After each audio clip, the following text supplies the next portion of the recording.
Hey, good afternoon, everybody. It is March 31st, 2026. We are going to read from Leviticus chapter 2 and 3, and we're going to read from John chapter 21. All right, so again, Leviticus, we're at the base of Mount Sinai.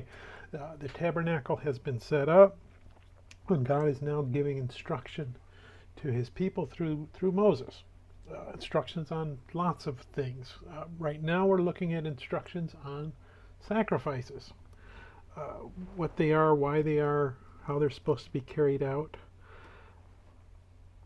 And as we're reading these, we want to look at these as precursors for Jesus' sacrifice on our behalf. Because all of these sacrifices that are happening in Leviticus, temporary, we're to give our best. It's actually works-based. And again, temporary doesn't actually achieve the goal of making us reunited and reconciled with God. It only does it for a short time, because then we sin again and we have to go do it all over again.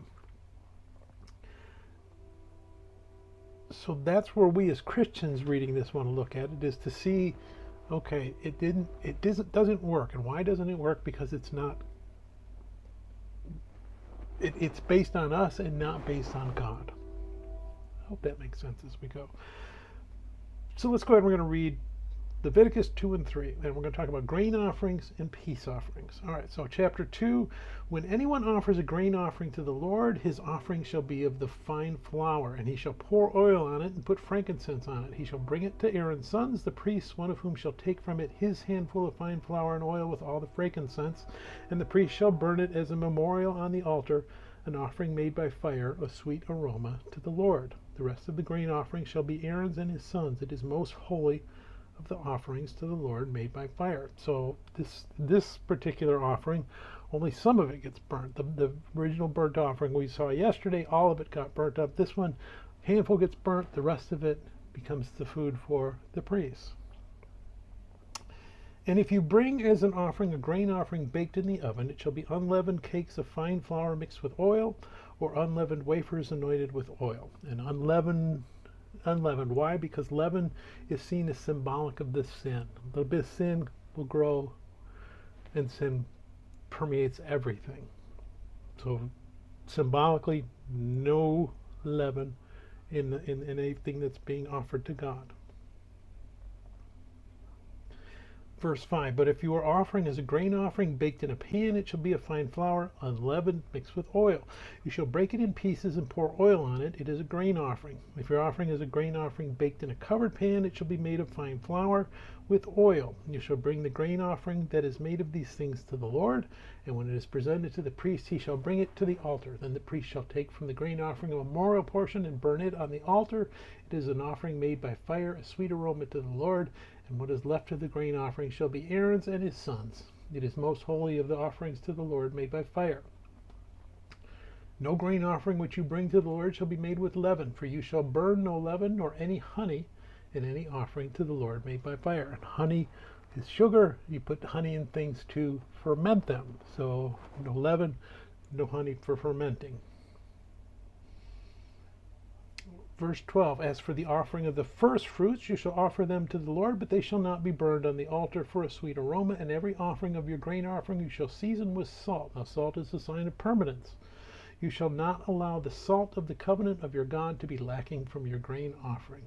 With all your offerings you shall offer salt. So no leaven, no honey, but you need to have salt. If you offer a grain offering of your first fruits to the Lord, you shall offer for the grain offering of your first fruits green heads of grain, roasted on the fire, green beaten from full heads. And you shall put oil on it and lay frankincense on it. It is a grain offering. Then the priest shall burn the memorial portion. Part of it is beaten grain and part of it's oil, with all the frankincense as an offering made by fire to the Lord. Chapter 3, when his offering is a sacrifice of a peace offering, if he offers it of the herd, whether male or female, he shall offer it without blemish before the Lord. So this is the first time a female animal could be substituted. And he shall lay his hand on the head of his offering and kill it at the door of the tabernacle of meeting, and Aaron's sons the priests shall sprinkle the blood all around on the altar. Then he shall offer from the sacrifice of the peace offering an offering made by the fire to the Lord, and the blood is symbolic of the life that's been shed. the fat that covers the entrails, and all the fat that is on the entrails, the two kidneys, and the fat that is on them by the flanks, and the fatty lobe attached to the liver above the kidneys he shall remove, and Aaron's son shall burn it on the altar upon the burnt sacrifice which is on the wood that is on the fire, as an offering made by fire, a sweet aroma to the Lord. If his offering as a sacrifice of a peace offering to the Lord is of the flock, whether male or female, he shall offer it without blemish. If he offers a lamb as his offering, then he shall offer it before the Lord. And he shall lay his hand on the head of his offering and kill it before the tabernacle of meeting, and Aaron's son shall sprinkle its blood all around on the altar. Then he shall offer from the sacrifice of the peace offering as an offering made by fire to the Lord, its fat and the whole fat tail, which he shall remove close to the backbone, and the fat that covers the entrails, and all the fat that is on the entrails, the two kidneys, and the fat that is on them by the flanks, and the fatty lobe attached to the liver above the kidneys he shall remove, and the priest shall burn them on the altar as food, an offering made by fire to the Lord. So the fat was seen as the best part of the animal. It's your best animal. That's God's portion. Verse 12, and if his offering is a goat, then he shall offer it before the Lord. He shall lay his hand on its head and kill it before the tabernacle of meeting. And the sons of Aaron shall sprinkle its blood all around on the altar. Then he shall offer from it his offering as an offering made by fire to the Lord, the fat that covers the entrails, and all the fat that is on the entrails, the two kidneys, and the fat that is on them by the flanks, and the fatty lobe attached to the liver above the kidneys he shall remove, and the priest shall burn them on the altar as food, an offering made by fire for a sweet aroma, all the fat that is the Lord's as food. So this peace offering is symbolic of sitting down to a meal with God. And God is the honored guest. He gets the best portion. And we're eating with him. Verse 17, this shall be a perpetual statute throughout your generation in all your dwellings. You shall eat neither fat nor blood. The fat belongs to God, and the blood is the life. We don't want to touch that. All right, let's move over to John. And we're going to finish off John by reading chapter 21. Jesus has died. He has resurrected. He has appeared twice, at least in the Gospel of John.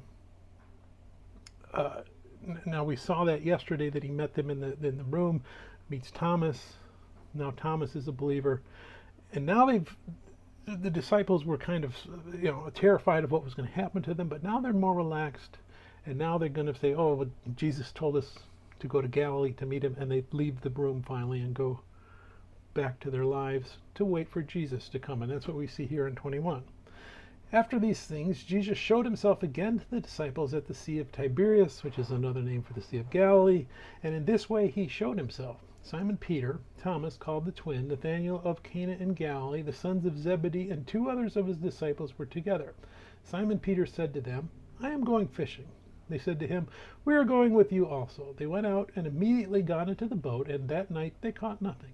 When the morning had now come, Jesus stood on the shore, yet the disciples did not know that it was Jesus. Then Jesus said to them, children, have you any food? They answered him, no. And he said to them, cast the net on the right side of the boat, and you will find some. So they cast, and now they were not able to draw it in because of the multitude of fish. Therefore that disciple whom Jesus loved, John, said to Peter, it is the Lord. Now when Simon Peter heard that it was the Lord, he put on his outer garment, for he had removed it, and plunged into the sea. But the other disciples came in the little boat, for they were not far from land, but about 200 cubits, dragging the net with fish. Then as soon as they had come to land, they saw a fire of coals there, and fish laid on it, and bread.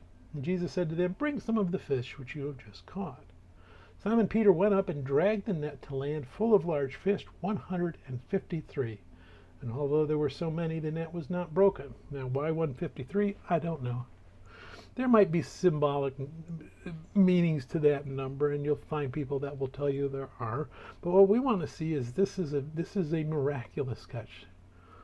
This is not a lot of fish they caught. This is beyond a lot of fish that they caught. So that's the emphasis there. So they see it, so it's a miracle. Verse 12, Jesus said to them, come and eat breakfast. Yet none of the disciples dared ask him, who are you, knowing that it was the Lord. Jesus then came and took the bread and gave it to them, and likewise the fish. So he wasn't revealing himself to them, but they figured it out, it was him. And they're gradually understanding that it's him. Verse 14, this is now the third time Jesus showed himself to his disciples after he was raised from the dead. Now, does that mean it's the third time completely, you'd have to go through your harmony of Gospels. It's the third time that John has it. So it could be either one.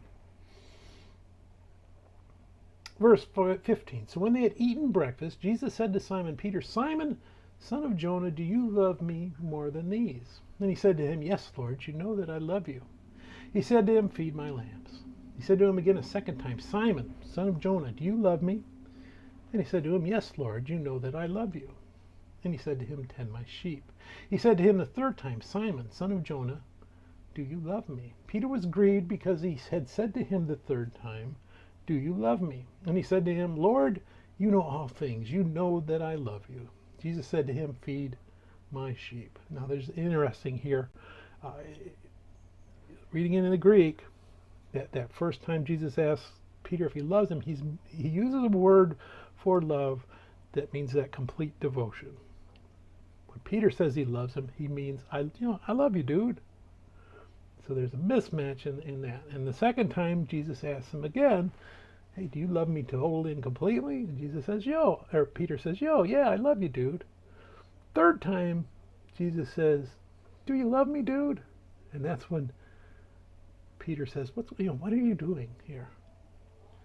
And gives that grieved response of, yeah, dude, I love you totally and completely. So we want to see that he's asked three times because he denied him three times. So yes, he's restored there.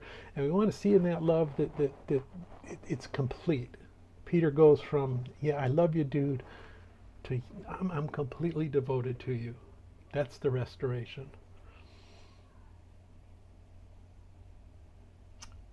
And he's told, hey, now that you're restored, look at the rest of these guys. They need someone to lean on. And it's going to be you, Peter.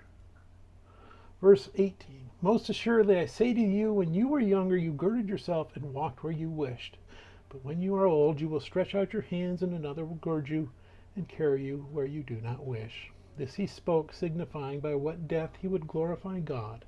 And when he had spoken this, he said to him, Follow me. So he tells him, hey, you're going to be... It's not going to end well for you, but you're going to follow me. And you're not going to care. Then Peter, turning around, saw the disciple whom Jesus loved following, who also had leaned on his breast at the supper, and said, Lord, who is the one who betrays you? That's what John did. So he's talking about John again. Peter, seeing him, said to Jesus, But Lord, what about this man? You just told me how I'm going to end. What about this guy? Verse 22, Jesus said to him, If I will that he remain till I come, what is that to you? You follow me. What about him? Don't care about him. Don't worry about him. I'm talking to you. That's what Jesus is telling him. You're going to follow me. That's all you need to do. That's all I need to do. That's all any of us who call ourselves Christians do. Follow Jesus. Don't worry about anyone else. Don't worry about your walk. You don't worry about my walk. You worry about your own walk with Jesus. And if they have an easier time than I do, what is that to me? I follow Jesus.